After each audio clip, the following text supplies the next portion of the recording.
الحمد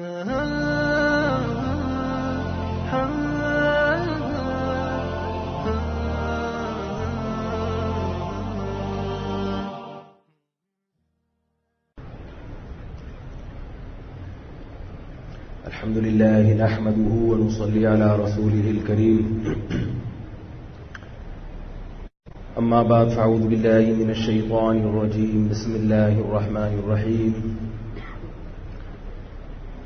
ولا يجرمنكم شقاق قوم ألا تعدلوا اعدلوا هو أقرب للتقوى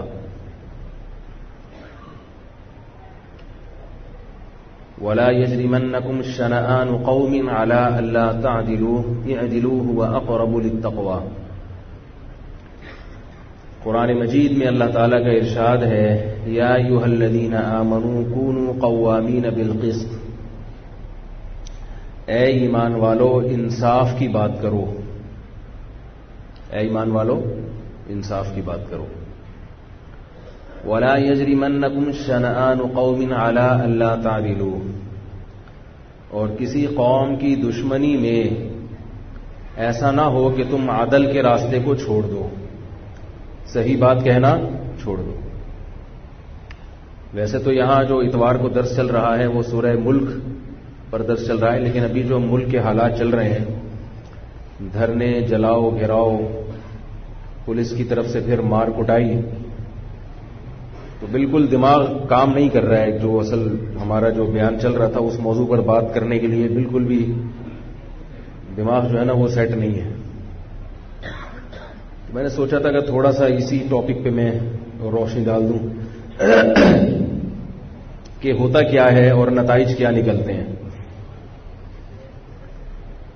یہ جو میں نے آیت پڑھی ہے قرآن مجید کی، یا ایھا الذین آمنوا، اے ایمان والو، کونوا قوامین بالقسط، ہمیشہ انصاف کا ساتھ دو، حق کا ساتھ دو.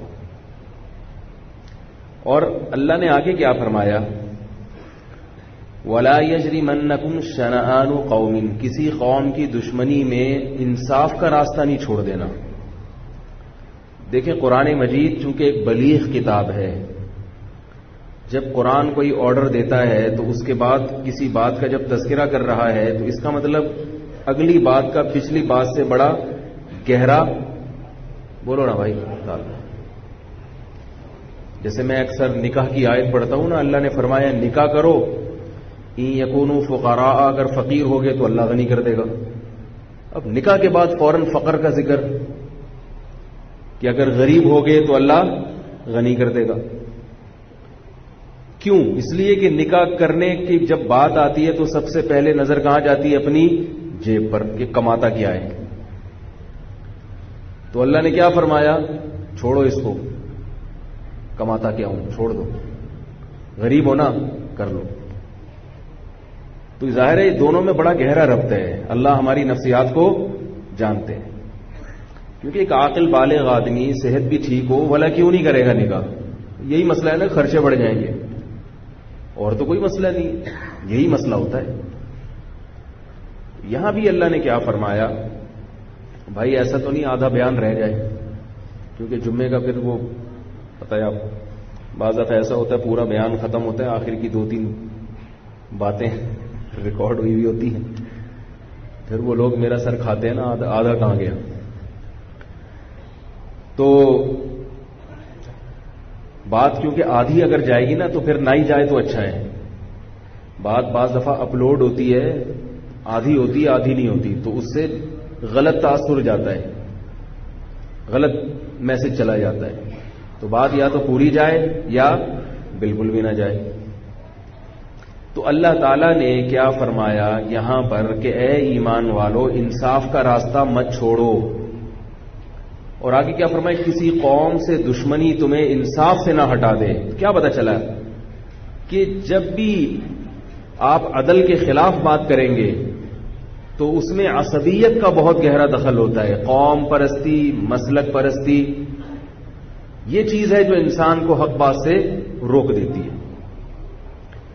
سمجھ میں آ رہی ہے بات؟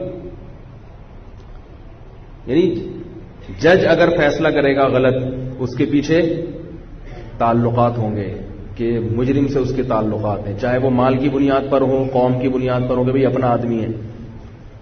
مفتی صاحب اگر غلط فتویٰ دیں گے تعلقات کی بنیاد پہ، سیاسی لیڈر اگر غلط بات کرے گا اپنی سیاست چمکانے کے لیے، اپنی قوم کو خوش کرنے کے لیے، تو ہمارے ملک میں جو سیاست چل رہی ہے بہت طویل عرصے سے ہم نے علماء سے سنا ہے، بڑے حضرات سے سنا ہے کہ جو ہمارے ملک میں جو سیاست چل رہی ہے بہت عرصے سے، چاہے وہ دینی سیاست ہو یا دین کے علاوہ کوئی اور سیاست، اس میں سب برابر ہیں. اس سیاست میں یہ کبھی نہیں دیکھا جاتا کہ صحیح کیا ہے غلط کیا ہے، بلکہ میں اس سے آگے بڑھ کے کہوں گا کہ یہ تو دیکھا جاتا ہے کہ صحیح کیا ہے غلط کیا ہے، مگر صحیح کی ڈیفینیشن کیا ہے اور غلط کی ڈیفینیشن کیا ہے وہ ڈیفینیشن صحیح نہیں ہے. کسی چیز کو صحیح کہنے کا مطلب یہ ہے کہ ہمارے لیڈر نے اس موقع پر کیا بات کی ہے اور میری تنظیم، میری سیاست، میرا مسلک کیا کہتا ہے.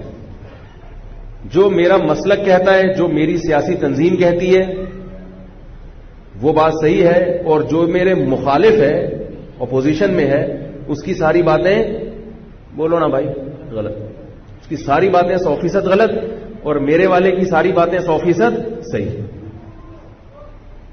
ابھی جو یہ گڑبڑ چل رہی ہے نا ختم نبوت کے حوالے سے، جو دھرنے ہو رہے ہیں ان کی، اور ملک کے حالات خراب ہو رہے ہیں، ہمارا ملک ان حالات کا متحمل نہیں ہے. لیکن یہ حالات پیدا کیوں ہوئے؟ اس میں ہماری دینی سیاسی جماعتوں کی غلطی ہے.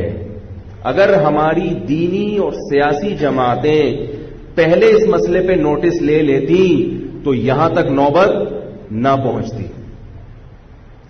میں یہ نہیں کہہ رہا کہ ہماری دینی سیاسی جماعتیں غلط ہیں، میں یہ نہیں کہہ رہا، میں یہ بھی نہیں کہہ رہا کیونکہ مجھے پتا ہے کہ ہر بات کو غلط لے کے جاتے ہیں لوگ. میں یہ بھی نہیں کہہ رہا کہ دینی سیاسی جماعتوں کا اسمبلی میں نہیں ہونا چاہیے. وہ اگر اسمبلی میں نہ ہونا دینی سیاسی جماعتیں تو آپ کا ملک مکمل سیکولر ہاتھوں میں چلا جائے گا، اسلام کا نام بھی ختم ہو سکتا ہے. لیکن انسان سے غلطی ہو سکتی ہے نا، کسی تنظیم سے بھی غلطی ہو سکتی ہے، سیاسی تنظیم سے بھی غلطی ہو سکتی ہے، دینی تنظیم سے بھی غلطی ہو سکتی ہے. اللہ نے قرآن میں فرمایا نا کہ صحابہ کرام سے خطا ہوئی تھی غزوہ احد میں، ان کے قدم اکھڑ گئے تھے. صحابہ کرام نے اللہ سے معافی مانگی، اس کی تلافی بھی کی، اللہ نے معاف کر دیا. کیا خیال ہے؟ اسی طرح خطا ہوئی غزوہ حنین میں صحابہ کرام سے، غلطی ہوئی صحابہ سے، خطا ہوئی کہ وہ اپنی کثرت پہ فخر کرنے لگے کہ ہم بہت زیادہ ہیں، جب ہم تھوڑے تھے تو ہمیں فتح ملتی تھی، اب تو ہم بہت زیادہ ہیں، اب تو کامیابی ہمارے قدم چومے گی. اللہ کو صحابہ کی یہ بات پسند نہیں آئی اور شکست ہو گئی. صحابہ نے اس غلطی کا تدارک کیا، توبہ استغفار کیا. ایسا نہیں تھا کہ اپنی غلطی پر اڑ گئے. ایک خارجی آیا، خارجی، وہ حضرت علی رضی اللہ تعالیٰ عنہ یا عبداللہ ابن عمر، ان کے پاس آ کے حضرت عثمان پہ طنز کرنے لگا. کہنے لگا تم عثمان کی تعریفیں کرتے ہو، عثمان کیا ان لوگوں میں نہیں ہے جو غزوہ احد میں جنہوں نے فرار اختیار کیا تھا؟ تو عبداللہ ابن عمر نے فرمایا کہ عثمان ان لوگوں میں ہے کہ جنہوں نے فرار اختیار کیا اور اللہ نے ان کی اس خطا کو ہمیشہ کے لیے معاف کر دیا. ان کی نیکیاں اتنی تھیں اور ان کی توبہ ایسی تھی، معاف کر دیا. تو کسی کی غلطی کو ہائی لائٹ کرنے کا یہ مطلب نہیں ہوتا کہ وہی غلط ہے، مگر غلطی پر اڑ جانا یہ بہرحال بہت بڑا جرم ہے، جس کی اگر یہ انفرادی غلطی ہو اور اس پر آپ اڑ جائیں تو آپ کی ذات کو اس کی سزا ملتی ہے. اگر قومی سطح پہ غلطی ہو اور آپ اس غلطی پہ اڑ جائیں تو پوری قوم کو سزا ملتی ہے، جو کہ بھگت رہے ہیں ابھی ہم. جب یہ قانون ختم نبوت کے حوالے سے تبدیل ہوا ہے تو یہ بیٹھے بیٹھے نہیں ہو گیا اچانک. ختم نبوت کے حوالے سے جو قانون چینج ہوا ہے اس قانون پر اسمبلی میں پہلے بحث ہوئی ہے، بات چیت ہوئی ہے. پورا جو پروسیس ہوتا ہے نا قانون کو تبدیل کرنے کا، وہ پورے اس پروسیس کو اختیار کیا گیا ہے اور ہماری دینی سیاسی تنظیموں نے اس پر بولو بھائی خاموشی اختیار کی. تو یہ جرم ہے نا. آپ کیوں چپ بیٹھے ہوئے تھے اس وقت؟ بعضوں کو تو پتہ ہی نہیں تھا ہو گیا رہا ہے. بعضوں کو تو پتہ ہی نہیں تھا کہ ہو کیا رہا ہے، سگنیچر کرتے چلے جا رہے ہیں، پڑھ ہی نہیں رہے کہ یہ لکھا ہوا کیا ہے، ہو کیا رہا ہے. اس کو پہلے اناؤنس کیا گیا. پورا وہ پروسیس جو ایک قانونی ہوتا ہے کسی بھی جمہوری حکومت میں، جو ایک قانونی طرز ہے قانون کو چینج کرنے کا، وہ پورا قانون کے مطابق اس قانون کو چینج کیا گیا ہے. چینج کرنے کی آواز اٹھانے والے کون تھے، اس قانون کو تبدیل کرنے والے کون تھے، یہ ایک الگ بحث ہے. لیکن قانون سب کی مشاورت سے چینج ہوا ہے، اور اس سے سب سے پہلے اس پہ آواز اٹھانے والا شیخ رشید ہے. اگر شیخ رشید نے آواز نہ اٹھائی ہوتی تو یہ ٹھنڈے پیٹوں سب اس کو قبول کر چکے تھے، اور اتنی بڑی غداری ہوتی ملک کے ساتھ، ختم نبوت کے عقیدے کے ساتھ، جو ہزاروں جانیں اس عقیدے پہ قربان ہوئی ہیں، علماء کی جانیں بھی گئی ہیں، عوام کی جانیں بھی گئی ہیں. اتنی یہ آسانی سے تھوڑی بنا تھا قانون، یہ بڑی تحریکیں چلی تھی اس کے پیچھے، اور بہت کچھ آپ اٹھا کے دیکھیں 1953 کے حالات تو آپ کو پتہ چلے گا. اور 2 منٹ کے اندر اندر کیا ہو گیا، سارے فیصلے ہو گئے. اور اس میں ہماری جو دینی سیاسی تنظیمیں تھیں، جو اسمبلی میں اس وقت موجود تھے جن کے نمائندے، انہوں نے نہ صرف یہ کہ اپنی غلطی کا اعتراف نہیں کیا، بلکہ اپنی غلطی کو چھپانے کی بھی کوشش کی، اس کی غلط تعویلات بھی کی. اور پھر جرم، اس سے بھی بڑا جرم یہ ہوا کہ چلو ایک دفعہ آپ سے غلطی ہو گئی تو اب ان سیاسی تنظیموں کی طرف سے یہ بات آنی چاہیے تھی کہ یہ غلط ہوا ہے اور اس کے اصل ذمہ داروں کو سزا ملنی چاہیے. بات نہیں آ رہی میرا خیال ہے، یہ ان کی طرف سے آواز اٹھنی چاہیے تھی، کیونکہ وہ عوام کے نمائندے ہیں. جب وہ اپنی ذمہ داری پوری نہیں کریں گے تو پھر عوام تو روڈ پہ نکلے گی نا. تھوڑی عوام ایسے، عشق رسول جو ہے اس میں تو سب برابر ہیں، چاہے دیوبندی ہو، چاہے بریلوی ہو، چاہے اہل حدیث ہو. ایک ہی تو مسلمانوں کا ایک مشترک پلیٹ فارم ہے جس پہ آ کے یہ جمع ہو جاتے ہیں. اور ختم نبوت کے عقیدے سے غداری جو ہے یہ بہت بڑا جرم ہے، کیونکہ نبی صلی اللہ علیہ وسلم کے بعد اگر آپ کسی کو نبی مانتے ہیں، اس کا مطلب آپ نے محمد صلی اللہ علیہ وسلم کی نبوت کو کینسل کر دیا. کیونکہ نبی دن کو رات کہے تو آپ کو دن کہے تو رات کو دن. اگر نبی کے ختم نبوت کے عقیدے کو آپ نہیں مانتے اور یہ قانون چینج ہوتا ہے، مجھے پتا ہے ختم نبوت کا قانون چینج نہیں ہوا، لیکن میں آ رہا ہوں اس طرف کی بات ہوئی کیا ہے.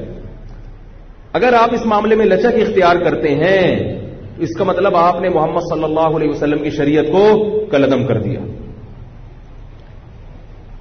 یہ درست ہے کہ ایسا کوئی قانون میں تبدیلی نہیں ہوئی کہ قادیانیوں کو مسلمان قرار دیا جائے، لیکن یہ پہلی سیڑھی تھی. قادیان لگی ہوئی ہیں کہ کسی طرح سے پاکستان کے قانون کو سیکولر بنا دیا جائے، نام اسلام کا رہے لیکن نیچے سارا جو عمل ہو، قانون ہو، وہ کیا ہو، بالکل ایک جیسے سیکولر اسٹیٹ کا ہوتا ہے. اور اس میں 3 صحافی سر فہرست ہیں جو میڈیا کے ذریعے پروپیگنڈا کر رہے ہیں اور عوام کا دماغ خراب کر رہے ہیں. ان میں ایک حقوق نسواں کی علمبردار عاصمہ جہانگیر، وہ خواتین کے حقوق کے نام پر خواتین کو برقعے اور کپڑوں سے آزاد کرنے کی مہم میں لگی ہوئی ہے. وہ نام کیا لیا جا رہا ہے، خواتین کے حقوق. مقصد کیا ہے، ہمارے فیملی سسٹم کو تباہ و برباد کر دینا. بات آ رہی ہے سمجھ میں کہ نہیں آ رہی ہے؟ یہ میرا تقیہ کلام ہے بھائی، یہ بات آ رہی ہے سمجھ میں؟ چھوڑنا چاہ رہا ہوں، چھوٹ نہیں رہا. لوگ کہتے ہیں کیا مصیبت ہے. میں خود اپنا بیان سن رہا ہوتا ہوں، کبھی کہیں گاڑی میں جا رہے ہیں تو بار بار بات آ رہی ہے سمجھ میں نہیں. میں خود ایک دن کل میں جا رہا تھا تو میں نے کہا بات ہے، میں نے کہا آ رہی ہے بھائی تو آگے چلے یار. میں خود اپنا، وہ ساتھی بیٹھے ہوئے ہیں ان کو بھی پتا ہے میرے ساتھ جا رہے تھے، وہ میں بیان لگا کے کلپ میں نے کہا چلو یہ فارغ ہیں سن لیتے ہیں.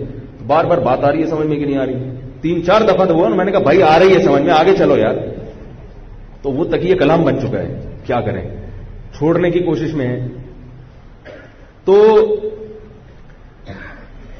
کیا بات کر رہا تھا، دیکھو. ہاں میں یہ کر رہا تھا کہ حقوق نسواں کے نام پہ محترمہ عاصمہ جہانگیر صاحبہ یہ آج کل بڑی متحرک ہیں، اور بھی اس قسم کی بہت سی خواتین ہیں.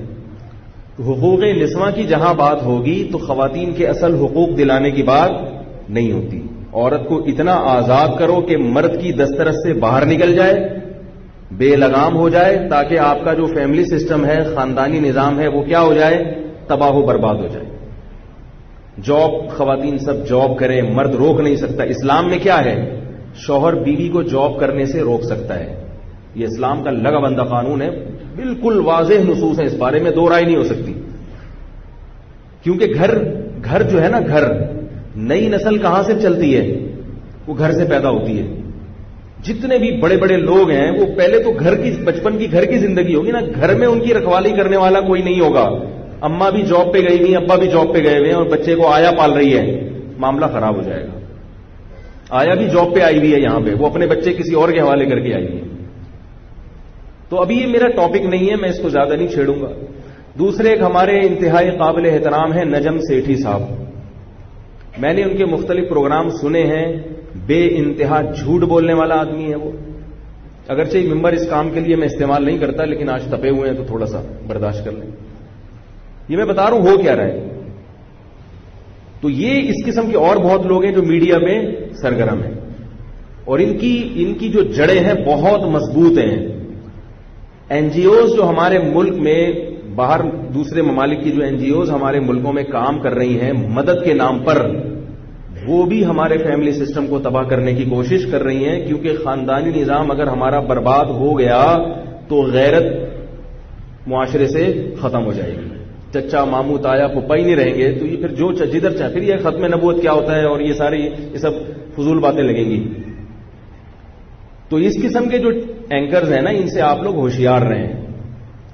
دیکھو مولویوں میں بھی بڑی خرابیاں ہیں، مانتے ہیں، لیکن کسی ایک قوم کے پیچھے پڑ جانا، اور خوبیاں بھی تو ہے نا مولویوں میں. آپ کو میں اگر علماء کی قربانیاں بتاؤں اور ان کے اچھا کردار بتاؤں. میں ملیشیا میں تھا تو ہم ہوٹل میں بیٹھے ہوئے کھانا کھا رہے، سامنے اس نے وہ ٹی وی چلا دیا. اس میں وہاں تو خبریں پاکستان کی نہیں آتی نا، وہ انہی کی ملیشیا کی آ رہی ہوتی ہیں. تو اتفاق سے پاکستان کی خبریں لگا دی، چینل لگا دیا. تو اس میں نے دیکھا ایک عجیب خبر. اس میں دکھایا کہ لندن میں ایک اسکول ٹیچر بچوں کا کیسے استقبال کر رہی ہے. سب کو گلے لگا رہی ہے، سب کو گالوں پہ پیار کر رہی ہے. صبح صبح بچے آ رہے ہیں، بہت محبت کے ساتھ ان کو اسکول میں بٹھائے جا رہے ہیں. پھر دکھایا آئیے اب ذرا دیکھتے ہیں پاکستان کا حال. ان کا اپنا اسٹائل ہے نا. پاکستان میں دکھایا کہ ایک مولوی صاحب ہیں پگڑی پہن کے کھڑے ہوئے، بچے صبح صبح آ رہے ہیں تو مولوی صاحب ان کو ڈنڈا لے کے دھنائیاں لگا رہے ہیں، کوٹ رہے ہیں ان کو. انہوں نے کہا دیکھیں یہاں اسکول میں ایسے استقبال کیا جاتا ہے اور لندن میں ایسے استقبال کیا جاتا ہے. کس قدر اپنے ملک کا امیج پوری دنیا میں خراب کیا جا رہا ہے. کیا پاکستان کے تمام اسکولوں میں ڈنڈوں سے استقبال کیا جاتا ہے ایسے؟ اور کیا لندن کے تمام اسکولوں میں بچوں کو اتنا پروٹوکول دیا جاتا ہے؟ یہ کون سی ملک کی خدمت ہے بھائی؟ کون سی قوم کی خدمت ہے یہ؟ آپ اپنے ملک کی نیگیٹو چیزوں کو خود سے میڈیا پہ لائیں اور ان کی پازیٹو چیزوں کو ہائی لائٹ کریں. ان کی نیگیٹو پہ بالکل پردہ ڈال دیں اور اپنی پازیٹو پہ بالکل پردہ ڈال دیں. کس قدر افسوس کی بات ہے یہ. تو کیا میڈیا پہ اس طرح کے جو لوگ ہیں نیوز چینلز میں، کیا کتنا زیادہ اس کو اچھالا گیا؟ ہمارے ہاں الحمدللہ تشدد کی اتنی کارروائیاں نہیں ہیں، لیکن ہمارا میڈیا ہمارا نیگیٹو پہلو دکھاتا ہے، ہمارا پازیٹو پہلو نہیں دکھاتا. یہ کتنا بڑا پازیٹو پہلو ہے کہ ہم اپنے بوڑھے باپ اور بوڑھی ماں کی گھر میں خدمت کرتے ہیں. کیا وہ لوگ کرتے ہیں اپنے بوڑھے باپ اور بوڑھی ماں کی؟ میڈیا کو چاہیے دکھائے کہ دیکھو ان ملکوں میں بوڑھے باپ کو بچہ اولڈ ہاؤس میں داخل کرانے کے لیے لے جا رہا ہے، اور ہمارے ملک میں 10 سال سے یہ بوڑھے باپ جو ہے نا فالج زدہ ہے اور بیٹا اس کے بیٹھ کے کیسے پاؤں دبا رہا ہے. ایسی کوئی خبر کیوں نہیں لے کے آتے بھائی؟ آ رہی ہے بات؟ کیسے بوڑھی ماں کی خدمت کر رہا ہے، کیسے جو ہے وہ بوڑھے باپ کی خدمت کر رہا ہے، کیسے بہن کی شادی کے لیے پریشان ہے. بھائی اپنی بہن کی شادی پر کتنا خرچ کر رہا ہے، باپ اپنی بیٹی کے مستقبل کے لیے کس قدر سوچ رہا ہے، اس کی تعلیم پہ لاکھوں روپے اڑا دیے اس نے. یہ ہمارا بہت بڑا ایک پازیٹو پہلو ہے جو میڈیا ہائی لائٹ نہیں کرتا. تو یاد رکھو یہ جو میڈیا میں جو اس طرح کے زہریلے لوگ بیٹھے ہوئے ہیں، یہ ملک سے بھی دشمن ہیں اور اسلام کے بھی دشمن ہیں، کیونکہ اسلام اور پاکستان یہ دونوں ایک ساتھ جڑے ہوئے ہیں. اتنا مضبوط رشتہ ہے اسلام اور پاکستان کا کہ پوری دنیا میں آپ سروے کر کے دیکھو، جس کو اسلام سے دشمنی ہے اس کو پاکستان سے بھی دشمنی ہوگی، اور جس کو پاکستان سے محبت ہے اس کو اسلام سے بھی محبت ہوگی. یہ آپ تجزیہ کر کے دیکھ لو. تو اب یہ لوگ چاہتے ہیں کہ پاکستان کو ایک لبرل ریاست بنا دیا جائے. لبرل ریاست بنانے میں بہت بڑی رکاوٹ کون سا طبقہ ہے؟ علماء کا، مولانا لوگوں کا. وہ مولانا لوگوں کو جو ہے نا وہ تو میں جانتا ہوں، مانتا ہوں کہ مولوی لوگوں میں بڑی خامیاں ہیں، 2 نمبر بھی ہیں بہت سارے، لیکن 1 نمبر بھی تو ہے نا. ان 1 نمبر کو کیوں نہیں ہائی لائٹ کیا جاتا؟ پھر مرغوں کی طرح لا کے لڑایا جاتا ہے مولویوں کو، مختلف مسلک کے مولویوں کو لا کے بٹھایا جائے گا، وہ ٹی وی بیٹھ کر لڑ رہے ہوتے ہیں اور عوام تماشا دیکھ رہی ہوتی ہے. تو میں جو اصل بات کر رہا تھا اس کی طرف آتا ہوں کہ این جی اوز جو کام کر رہی ہیں بہت عرصے سے اس کوشش میں تھیں کہ قادیانیوں کو اس ملک میں مسلمان قرار دیا جائے، قادیانیوں کو اس ملک میں نمائندگی دی جائے. اس کے لیے وہ بڑے طریقے سے کام کر رہے تھے اور قرضوں کو مشروط کر دیتے ان چیزوں کے ساتھ. تو ہوتے ہوتے ہوتے ہوتے بالآخر وہ اس میں کیا ہو گئے، پہلی سیڑھی پہ انہوں نے قدم رکھ دیا. تو اس موقع پر ہماری دینی اور سیاسی جماعتوں نے غفلت کا مظاہرہ کیا ہے، اہل حق ہوتے ہوئے بھی. اہل حق سے بھی غلطی ہو سکتی ہے. اس موقع پر ہماری سیاسی اور دینی تنظیموں کو چاہیے تھا کہ پہلی بات تو یہ قانون پاس نہ ہونے دیتے. سب سے پہلے شیخ رشید نے آواز اٹھائی تو عوام کو پتا چلا، ورنہ پبلک کو پتہ ہی نہیں چل رہا. پھر جو غلطی ہوئی، فیس بک پر میں بھی کبھی کبھار کمنٹس پڑھتا تھا مختلف دینی تنظیموں کے، تو اس غلطی کو غلطی ماننے کے بجائے اس پر جو ہے نا وہ ہٹ دھرمی کا مظاہرہ کرنا شروع کر دیا. اور پھر چلو آپ سے غلطی ہو گئی، غفلت میں آپ سے ایک کام ہو گیا، آپ کو پتہ ہی نہیں تھا ہو کیا رہا ہے، بہتوں کو پتہ ہی نہیں تھا ہو کیا رہا ہے. طلاق نامے پہ آپ سے سگنیچر لیے جا رہے ہیں اور آپ کو پتہ ہی نہیں کہ اس پہ کیا لکھا ہوا ہے. بھائی پوچھو تو صحیح کیا کر رہے ہو تم. بعد میں آپ کہہ رہے ہو مجھے تو پتہ ہی نہیں تھا اس پر تو 3 طلاقیں لکھی ہوئی ہیں. ایسے کیسز بھی ہمارے پاس آتے ہیں، حضرت وہ لکھا ہوا تھا میں نے تو ایسے ہی کر دیا. تو اس کے بعد یہ ہونا چاہیے تھا، چلو آپ سے غلطی ہو گئی، اس کے بعد یہ ہونا چاہیے تھا کہ بھائی ختم نبوت ہمارا سب کا اجماعی عقیدہ ہے، اور کوئی بھی ایسا کام کرنا جس سے ختم نبوت کے عقیدے میں دراڑیں پڑ سکتی ہیں، آئندہ کے لیے لائحہ عمل تیار کیا جائے کہ اسمبلی میں آئندہ ایسی گڑبڑ نہ ہو. لہذا عدالت میں کیس کیا جاتا، قانونی طریقے سے کام کیا جاتا اور پرامن طریقے سے دھرنے دیے جاتے کہ بھئی جو لوگ بھی اس کے اصل ذمہ دار ہیں ان کو ہم نہیں، عدالت سزا دے، قانون ان کو سزا دے. یہ مطالبہ کرنے کا حق تو ہے نا عوام کو، لیکن یہ کام بھی بولو بھائی نہیں. پھر جو تبدیلی ہوئی ہے، جو تبدیلی واپس لی گئی ہے، اچھا جامعہ کراچی کے ایک معروف دینی ادارے نے الحمدللہ عدالت میں کیس کیا بھی تھا، وہ کیس ابھی تک چل بھی رہا ہے اور اس کے کچھ فائدے بھی الحمدللہ سامنے آئے. لیکن یہ کہ جو اصل ذمہ داری تو کس کی ہوتی ہے؟ جو عوامی نمائندے اسمبلیوں میں پہنچے ہوئے ہیں. لوگ علماء سے پوچھتے ہیں آپ کیوں نہیں دھرنے میں گئے، آپ کیوں نہیں احتجاج کر رہے؟ بھائی ہر آدمی ہر کام کے لیے نہیں ہے. عوامی جو نمائندے ہیں نا جن کو اسمبلی میں پہنچایا ہے، عوام ان کو اس لیے پہنچاتی ہے کہ ہم یہاں بیٹھ کے کوئی اور کام کریں گے، آپ وہاں بیٹھ کے اپنی ذمہ داری پوری کریں گے. وہ اگر اپنی ذمہ داری پوری نہیں کر رہے تو پوری قوم کو اس پہ لتاڑنا اور پوری قوم کو قابل ملامت قرار دینا یہ غلط ہے. اب ہوا یہ کہ اس قانون میں جو 7C اور 7B والی شق تھی، جس کے تحت جو جب تبدیل کی گئی ہے تو اس کے تحت قادیانی عدالت میں پہنچ سکتے تھے. اس 7C اور 7B کی جو شق تھی اس کو چینج نہیں کیا گیا، صرف وہ جو حلف نامہ نکالا گیا تھا نا وہ بحال کر دیا گیا. یہ ایک بہت بڑی دھاندلی ہوئی، قوم کے ساتھ دھوکہ ہوا. اس پہ دینی اور سیاسی جماعتوں کو آواز اٹھانی چاہیے تھی، اس پہ بھی دینی اور سیاسی جماعتوں نے آواز فل ان دا بلینک، خالی جگہ پر کر دیا کریں. سیاسی جماعتوں نے آواز نہیں اٹھائی. اس پہ طاہر القادری صاحب نے ایک ویڈیو بیان ریکارڈ کروایا کہ بھئی یہ ابھی بھی 7C اور 7B والی شق اسی طرح ہے. جب اس نے اپنا ویڈیو بیان ریکارڈ کروایا ہے تو پھر پبلک کو پتا چلا کہ بھئی ٹھیک ہے ایک قانون تو واپس اپنی اصل کنڈیشن میں بحال ہو گیا مگر دوسری گڑبڑ ابھی بھی موجود ہے.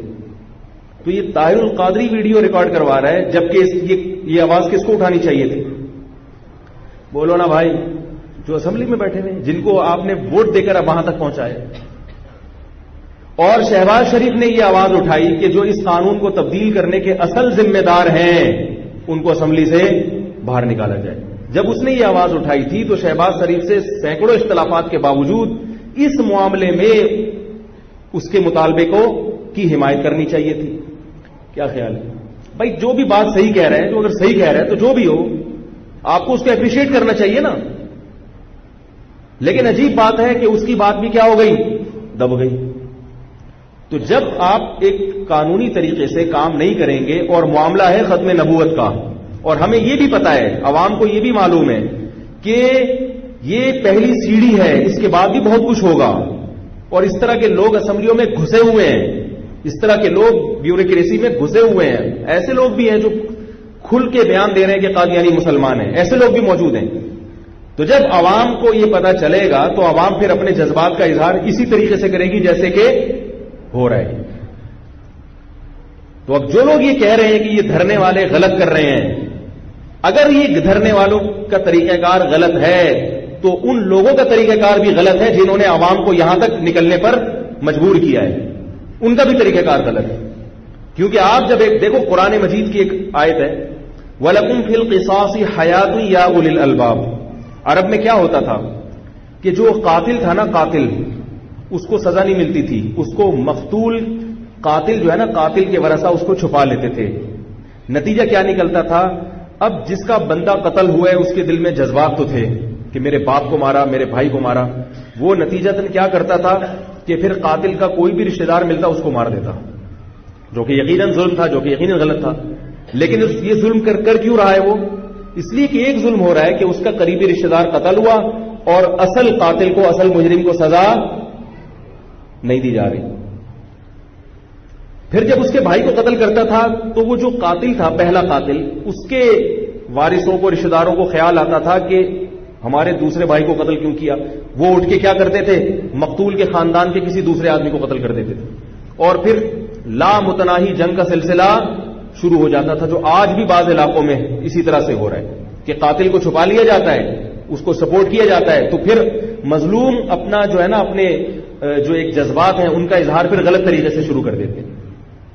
اگر جو اس قانون میں تبدیلی کے اصل ذمہ دار ہیں ان کو حکومت کی طرف سے سزا مل جاتی، ان کے خلاف حکومت کی طرف سے ایکشن ہوتا، تو پھر عوام اس طرح سے اپنے جذبات کا اظہار کرنے پر مجبور نہ ہوتی۔ قرآن جب نازل ہوا تو قرآن نے کہا وَلَكُمْ فِي الْقِصَاصِ حَيَاةٌ يَا أُولِي الْأَلْبَابِ، اے ایمان والو، کوئی بندہ اگر کسی کو قتل کر دے تو پھر قاتل کو پکڑ کے اس کی گردن اڑا دو۔ قتل کی سزا کیا ہے؟ قتل، اس کی گردن اڑا دو۔ کیوں؟ اس کی گردن اڑاؤ گے تو ہزاروں کی زندگی بچ جائے گی۔ تو فساد سے بچنے کے لیے اللہ نے کیا کہا کہ مجرم کو سزا دے دو، مجرم کی حمایت مت کرو۔ مجرم کو اگر معاف کرنا ہے تو وہی معاف کریں گے جو مقتول کے وارث ہیں، ان کے علاوہ کسی کو معاف کرنے کی اجازت، حتیٰ کہ حکومت کو بھی معاف کرنے کی اجازت نہیں ہے۔ اللہ نے قرآن میں صاف کہہ دیا، اگر کسی نے کسی کو قتل کیا ہے تو قاتل کو گورنمنٹ معاف نہیں کر سکتی، کیونکہ گورنمنٹ اگر اس کو معاف کر دے گی تو جس کا باپ قتل ہوا، بیٹا پھر کیا کرے گا؟ وہ پھر غلط طریقے سے اپنے جذبات کا اظہار کرے گا، فساد ہوگا اس سے۔ تو اسی طرح ہم یہ کہہ رہے ہیں کہ جو بھی قانون کے اصل مجرم ہیں ان پر اگر مقدمہ چلتا اور ان کو اگر ایک باقاعدہ ایک پروسیس کے تحت سزا ہوتی، تو ہم نہیں کہتے کہ اس کو قتل کرنا چاہیے، ہم نہیں کہتے کہ اس کو جو ہے نا وہ آپ عمر قید کی سزا دے دیں، کچھ نہ کچھ سزا ہوتی تاکہ آئندہ کے لیے اس قسم کی حماقتوں کا سدباب ہو جاتا، تو پھر اس طرح سے یہ احتجاج بھی نہ ہوتے اور یہ دھرنے بھی نہ ہوتے۔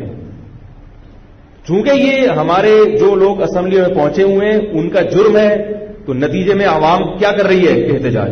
اب جب عوام نے احتجاج، اور انہوں نے پرامن احتجاج شروع کیا تھا، انہوں نے یہ جو اب جو کچھ ہو رہا ہے یہ نہیں کیا تھا، انہوں نے کوئی جلاؤ گھیراؤ نہیں تھا، کوئی دھماکے نہیں تھے، کوئی کچھ بھی نہیں تھا، پرامن احتجاج تھا۔ دوسری غلطی کیا ہوئی ہے کہ ان کا احتجاج کے طریقہ کار میں تو دو رائے ہو سکتی ہیں، لیکن ان کے مطالبہ غلط نہیں تھا ان کا۔ اب کیا چل رہا ہے کہ گڑبڑ، سب کی بات نہیں کر رہا، بہت سے لوگوں نے اس کو مسلکی اختلاف بنا لی ہے کہ چونکہ وہ گرین چینل والے ہیں، وائٹ والوں نے ان کا ساتھ نہیں دینا اور ان کو بہرحال غلط قرار دینا۔ میں نے بعض لوگوں سے سنا کہ ابے ان کے سیاسی مفاد ہیں، ابے وہ جو ہے نا، ابے سیاسی دکانیں ابے اس کو بولنا تو آتا نہیں ہے، بھائی اس کو گالیاں دینی آتی ہیں، جو بھی ان کا لیڈر ہے وہ بے شک 2 نمبر آدمی ہو آپ کی رائے میں، وہ بے شک گالی گلوچ کرنے والا ہو، مطالبہ تو صحیح کر رہا ہے نا، نہیں یاری میرا غلط ہے بھائی۔ ایسے موقع پہ شخصیت کو تھوڑی دیکھا جائے گا، ایسے موقع پہ اس کے کام کو دیکھا جائے گا، کام کیا کر رہے ہیں۔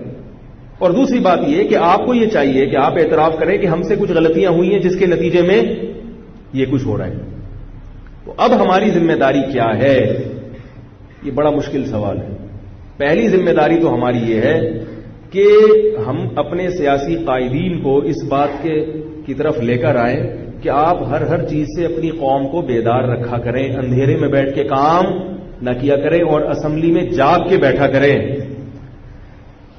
کیا کریں سمجھ میں نہیں آ رہی. اسمبلی میں جاگ کے بیٹھا کریں. کیا خیال ہے؟ دوسری بات یہ کہ کوئی ایسی قانون سازی ہونی چاہیے کہ آئندہ کے لیے اس قسم کے لوگ جو میڈیا میں بیٹھے ہوئے ہیں، جو عوام کی ذہن سازی کر رہے ہیں، غلط رخ پہ عوام کو لے کے جا رہے ہیں، ملک کو لبرل بنانے کی کوشش کر رہے ہیں، ان کو میڈیا سے ہٹایا جائے. یہ حکومت کی ذمہ داری ہے. حکومت ہی ہے جو سارے کام کر سکتی، عوام نہیں کر سکتی یہ سب. اور تیسری بات یہ کہ اس کے جو اصل ذمہ دار ہیں قانون کی تبدیلی کے، ان اصل ذمہ داروں کو ہائی لائٹ کیا جائے، ان کا نام بولو بھائی سامنے آئے. نہیں یار میرے خیال میں تو یہ مطالبہ جو دھرنے میں دیا نا بالکل صحیح مطالبہ ہے، ان کا نام سامنے آنا چاہیے. اس پر ایک سوال لوگ کرتے ہیں اکثر کہ بھئی ان کا نام جب سامنے آئے گا تو کیا گارنٹی ہے کہ جذباتی لوگ ان کو جان سے نہیں مار دیں گے؟ کیونکہ ایسا بھی ملک میں ہوتا رہا ہے. بھئی کوئی بھی اٹھے گا اور عشق رسول کے نام پہ اس کو مار دے گا، یا کوئی بھی اپنی ذاتی دشمنی نکال لے گا اور لیبل کیا لگا دے گا. تو بھئی یہ اس صورت میں ممکن ہے جب گورنمنٹ خود اس کو سزا نہ دے. نہیں یار میرا خیال ہے اگر حکومت خود کوئی قانون بنا کے کچھ سزا دے، بے شک وہ تھوڑی سزا ہو، لیکن جب گورنمنٹ خود یہ کام کر لے گی تو پھر میں سمجھتا ہوں کہ اس کی نوبت انشاءاللہ نہیں آئے گی کہ کسی سرفرے کو موقع مل جائے اس کو مارنے. اور اب بھی آپ دیکھیں ایک آدمی کے استعفا سے بچانے کے لیے پورے ملک کو بھیٹ چڑھایا ہوا ہے دھرنوں کے. ایک آدمی کو استعفا سے بچانے کے لیے بھائی وہ مظاہرین ہیں، وہ بڑی طاقت اور قوت کے ساتھ بیٹھے ہوئے ہیں، کئی دنوں سے بیٹھے ہوئے ہیں، ڈنڈے کھا رہے ہیں، مارے کھا رہے ہیں. اگر ان کا مطالبہ بالفرض غلط بھی ہے تو ایک بڑی غلطی سے بچنے کے لیے آپ چھوٹی غلطی کو برداشت کر لیں بھائی. لیکن اتنا معاملہ ہے، حکومت اپنی اس قدر ہٹ دھرمی پہ اڑی ہوئی ہے. اور آپ کو معلوم ہے کہ 2 دن سے کس قدر ظلم ہو رہا ہے ان لوگوں پہ. بوڑھے سفید داڑھی والے، سفید ریش، ان کے سروں پہ پولیس کی طرف سے جو ڈنڈے برس رہے ہیں. کئی لوگ ایسے ہیں جو لاٹیاں کھا کے مر چکے ہیں، کئی لوگ ایسے ہیں. کسی کیا دنیا میں کہیں ایسا ہوتا ہے کہ اس اتنے بڑے مجمع کے پر جو ہے نا اس طرح سے لاٹیاں برسائی جائیں اور اس طرح سے ان کے اوپر تشدد کیا جائے؟ اور پھر اس میں ظاہر ہے تخریب کاروں کو بھی موقع ملتا ہے، وہ ٹرک جلائیں گے، وہ گاڑیاں جلائیں گے، اور وہ یہ تو ظاہر ہے کوئی بھی اس کی اجازت نہیں دیتا کہ اس طرح سے پرتشدد کارروائی کی جائے. لیکن یہ جو کام جو شروع ہوا ہے نا وہ کہاں سے شروع ہوا ہے؟ وہ ہماری غلطی سے شروع ہوا ہے. تو ہمیں اپنی غلطی کو تسلیم کرنا چاہیے، اپنی غلطی پر اچھے لیبل لگا کے. غلطی ہر ایک سے ہوتی ہے. رسول اللہ صلی اللہ علیہ وسلم نے فرمایا یا بنی آدم کلکم خطاؤون وخیر الخطائین التوابون. اے بنی آدم تم میں سے ہر شخص غلطی کرنے والا ہے، اور بہترین غلطی کرنے والا کون ہے؟ جو اپنی غلطی پر توبہ کرے. تو آئندہ کے لیے بھی ہماری جو سیاسی جماعتیں ہیں ان کو سوچنا چاہیے کہ ہم اسمبلی میں جاگ کے بیٹھا کریں اور ہم دیکھیں کہ ہو کیا رہا ہے. ایک مولوی صاحب نے بتایا، بڑے عالم ہیں، ان کے حکمرانوں سے بھی بڑے میل جول ہے. انہوں نے بتایا کہ ہماری اسمبلی میں بعض دفعہ ایسے موقع پہ بھی قانون تبدیل ہوتا ہے جب سارے مولانا لوگ حج پہ گئے ہوئے ہوتے ہیں. نہیں یاری میرا خیال ہے ان کو پتا ہے کہ یہ سارے مولوی کہاں ہوں گے اس وقت؟ عمرے پہ گئے ہوئے ہوں گے، حج پہ گئے ہوئے، کر لو ابھی. تو اتنی سادگی یہ صحت کے لیے بولو نا بھائی نقصان دہ. بے ہوش ہیں، کوئی لائے عمل نہیں ہے، کوئی مستقبل کی پالیسی نہیں ہے، کوئی پتہ ہی نہیں ہے کہ کرنا کیا ہے. اگر حکومت مل جائے ان حالات میں تو بھی نہیں پتا ہوتا کہ کیا کرنا ہے. تو عجیب سی، میں زیادہ بات نہیں کروں گا اس موضوع پر کیونکہ بہت ہی حساس موضوع ہے، اور ایک ایک بات پہ کلپ بنا کے لوگ مارکیٹ میں ڈال دیں گے اور اپنی اپنی مرضی کی چیزیں نکال کے اس پہ تماشا کھڑا کر دیں گے. تو میں صرف اتنی بات کہنا چاہتا ہوں کہ ختم نبوت پہ ہمارے اکابر کی قربانیوں کو تو سلام، ان جیسی قربانیاں تو کوئی دے نہیں سکتا، لیکن اس موقع پر جو بریلوی لوگ قربانی دے رہے ہیں اس کو بھی تسلیم کرنا چاہیے. مجھے نہیں پتا ان کے لیڈروں کی نیت کیا ہے، کیوں کر رہے ہیں یہ، ان کے اپنے سیاسی مفاد ہیں یا نہیں، لیکن عوام جس طریقے سے ڈٹی ہوئی ہے اور عوام جس طریقے سے بیٹھی ہوئی ہے، مار کھا رہی ہے، ڈنڈے کھا رہی ہے، وہ بھی بہرحال اس لائق نہیں ہے کہ آپ اس پہ چشم پوشی کر لیں اور آپ کہیں گے سب ڈرامے بازی ہے، سب سیاست ہے. ایسا نہیں ہے، یہ سیاست نہیں ہے، یہ ڈرامے بازی نہیں ہے. البتہ اتنی بات ضرور ہے کہ کسی کی املاک کو جلانا یا کسی سیاسی املاک کو بھی جلانا، یہ جو لوگ کہتے ہیں نا گورنمنٹ کی چیزیں اڑا دو، گورنمنٹ کا کچھ نہیں ہوتا، سب کچھ کس کا ہوتا ہے؟ عوام کا ہوتا ہے. گورنمنٹ کو کوئی نقصان نہیں ہوتا توڑ پھوڑ سے، یہ ذہن میں رکھیں. نقصان کس کا ہوتا ہے؟ کوئی بھی کہیں بھی توڑ پھوڑ ہوگی گورنمنٹ ہماری جیبوں سے پیسہ نکال کے ریپیئرنگ کا کام کرے گی اس میں. اب کسی کا ٹرک جلا دیا، کل ویڈیوز آ رہی تھی، اس بیچارے کا کیا قصور ہے بھائی؟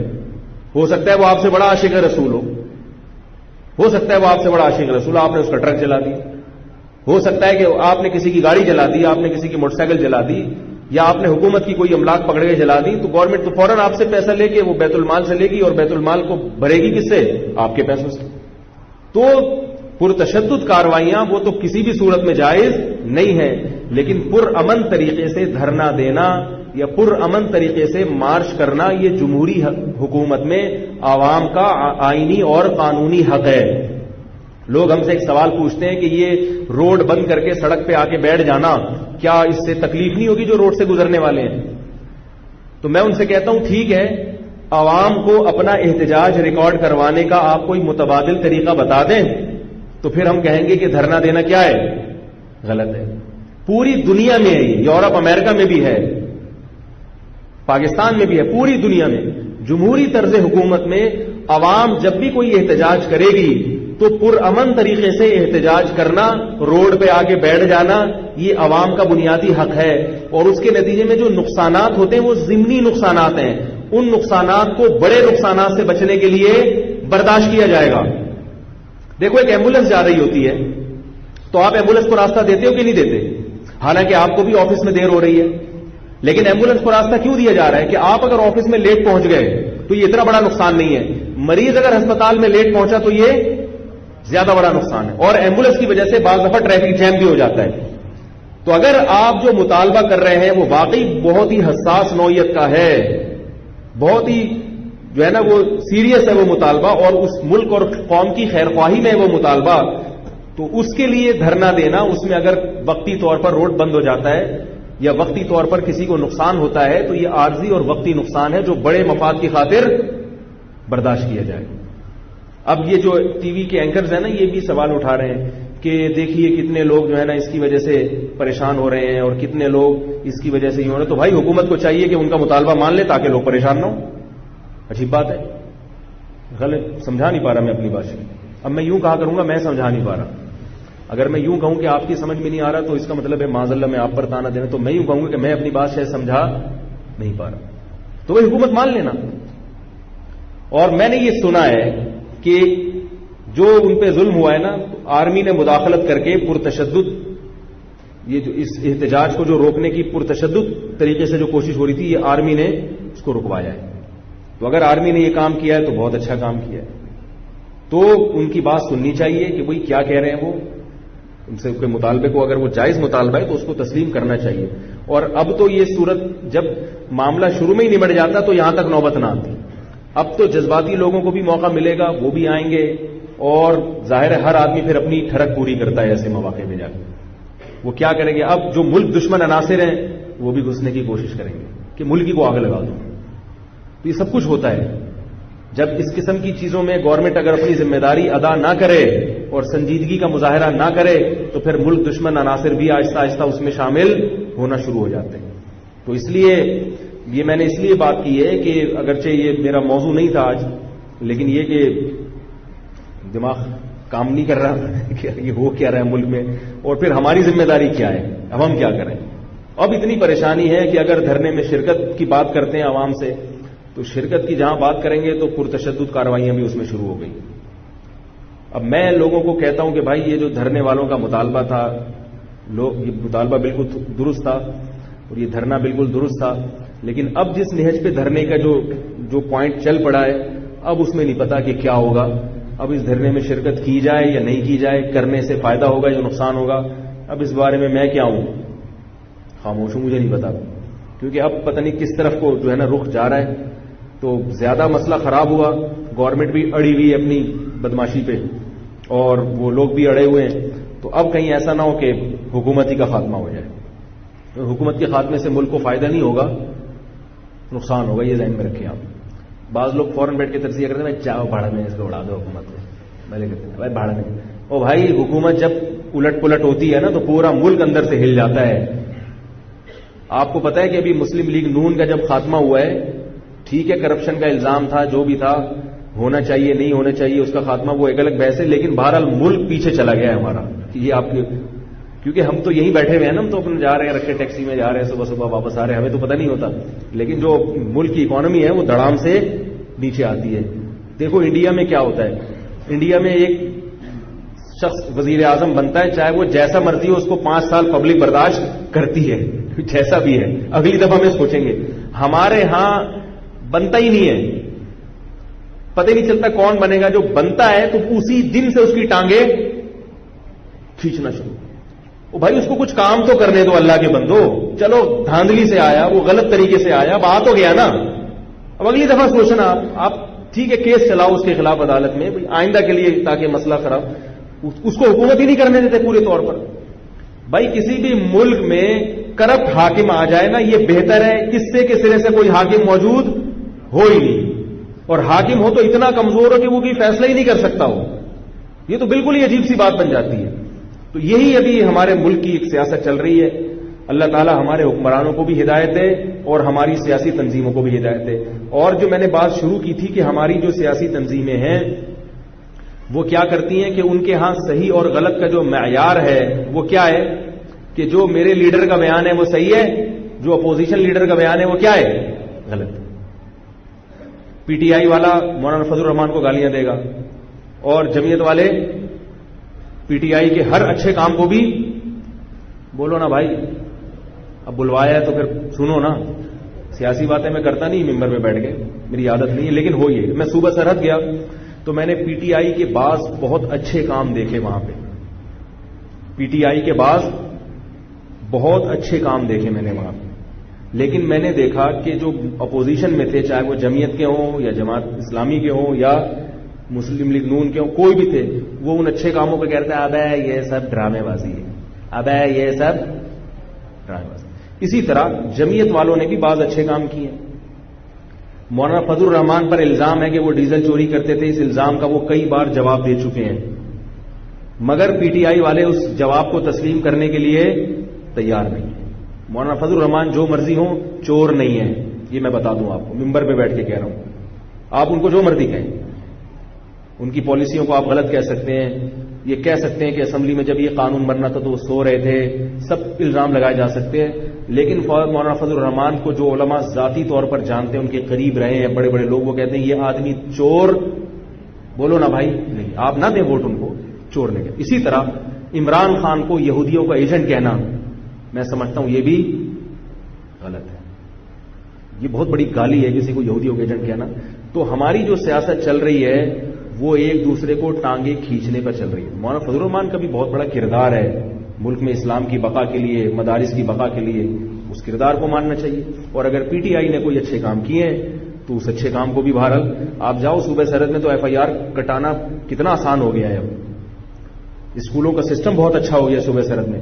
لیکن جو اپوزیشن میں ہے وہ کہے گا نہیں یہ سب کیا ہے, سیاست ہے.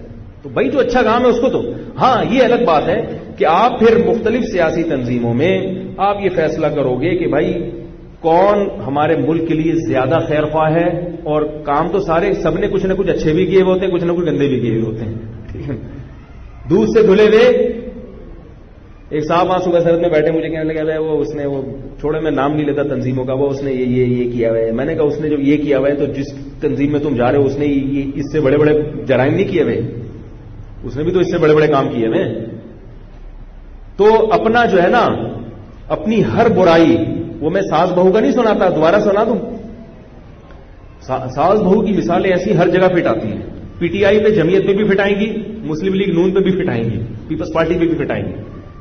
ساس بہو کا قصہ ہے نا کہ ایک ساس نے اپنی بہو, اپنی جو ہے نا, وہ کسی پڑوسن نے ساس سے پوچھا کہ بہن تمہارے جو یہ داماد ہے یہ کیسا ہے, تم نے اپنی بیٹی کی شادی کی ہے تو تمہیں داماد کیسا ملا.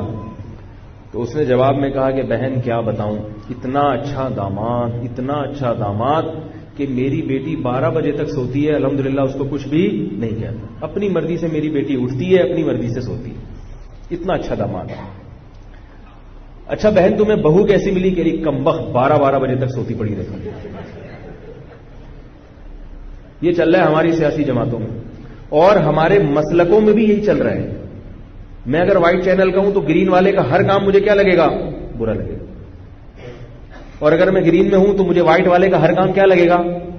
ان کو بھی چاہیے کہ بھائی ختم نبوت پہ جو علماء دیوبند کی قربانیاں ہیں ان کو سلام کرو۔ لندن میں جاؤ، سہیل بابا صاحب سے ملو، ان کی اور ان کے والد صاحب نے لندن میں ختم نبوت کے عقیدے کو زندہ رکھا ہوا ہے، ورنہ قادیانیوں سے یورپ کے بہت سارے ممالک میں مسلمان سارے ہی قادیانی ہو جاتے ہیں۔ اتنی زبردست محنت کر رہے ہیں، جب گورنمنٹ ان کا ساتھ دے رہی ہو، قادیانیوں کا حکومت ساتھ دے رہی ہو، ایسے موقع پہ قادیانیوں کی مخالفت کرنا اور اس کے لیے کام کرنا یہ کوئی کم محنت ہے کیا؟ دنیا بھر میں جہاں جا کے دیکھو آپ کو ملیں گے۔ مولانا منظور چنیوٹی رحمۃ اللہ علیہ، اللہ ان کی مغفرت فرمائے، ہماری ان سے ملاقات ہوا کرتی تھی، وہ کارگزاریاں سناتے تھے، پورے ملک قادیانی ہو چکے تھے، پورے شہر قادیانی ہو چکے تھے، مولانا منظور چنیوٹی رحمۃ اللہ علیہ جایا کرتے تھے اور ختم نبوت کے دیگر علماء ان کی قیادت میں جاتے تھے، پوری آبادیوں کو مسلمان کر کے آتے تھے وہ، ورنہ کئی ریاستیں قادیانی ہو چکی ہوتی اگر ہمارے اکابر کی محنت نہ ہوتی۔ تو گرین والوں کو چاہیے کہ اس محنت کو بھی کیا کریں؟ سلام کریں۔ بھائی آپ لوگ دیوبندی ہو، جو مرضی ہو، ٹھیک ہے، آپ ہمیں پہ جو الزام لگائیں، لیکن آپ کی ختم نبوت کے لیے قربانیوں کو سلام۔ اور اگر وہ کوئی اچھا کام کر رہے ہیں، جیسے کہ آج کل مار کھا رہے ہیں بیچارے، تو ہمیں چاہیے کہ ہم کیا کریں بھائی؟ سلام کریں۔ آپ جاؤ، تھوڑی ویڈیو کلپس آ رہی ہیں، کوئی اپنے موبائل کے میڈیا پہ تو گورنمنٹ نے پابندی لگا دی، چاہے وہاں جا کے جو مرضی کرے پولیس اور جو مرضی ان پہ ظلم ہو، عوام کے سامنے اس کی کوریج نہ ہو، لیکن پھر بھی لوگ اپنے طور پر کوئی ویڈیو بنا لیتا ہے، کوئی ادھر اسے گھما دیتا ہے، تو اتنی خطرناک ویڈیوز آ رہی ہیں، کس طرح سے ڈنڈوں سے کوٹا جا رہا ہے، مارا جا رہا ہے، یہ بھی ظلم ہے، اور ان کی ہمت ہے کہ وہ اس ظلم کو سہ رہے ہیں۔ لیکن بہرحال اتنی بات ضرور ہے کہ یہ احتجاج پرامن ہی رہنا چاہیے۔ کسی بھی عوام میں کسی شخص کو اجازت نہیں ہے کہ کسی پولیس والے پہ حملہ کرے، کسی رینجرز والے پہ حملہ کرے، یا کسی کو بھی اس کی اجازت نہیں ہے کہ جلاؤ گھیراؤ کرے یا حکومتی املاک کو توڑنے کی کوشش کرے۔ یہ کام اگر شروع ہو گیا تو پھر یہ زیادتی ہوگی، پھر یہ قانونی جرم ہوگا، جس کو کوئی بھی جس کی حمایت نہیں کر سکتا۔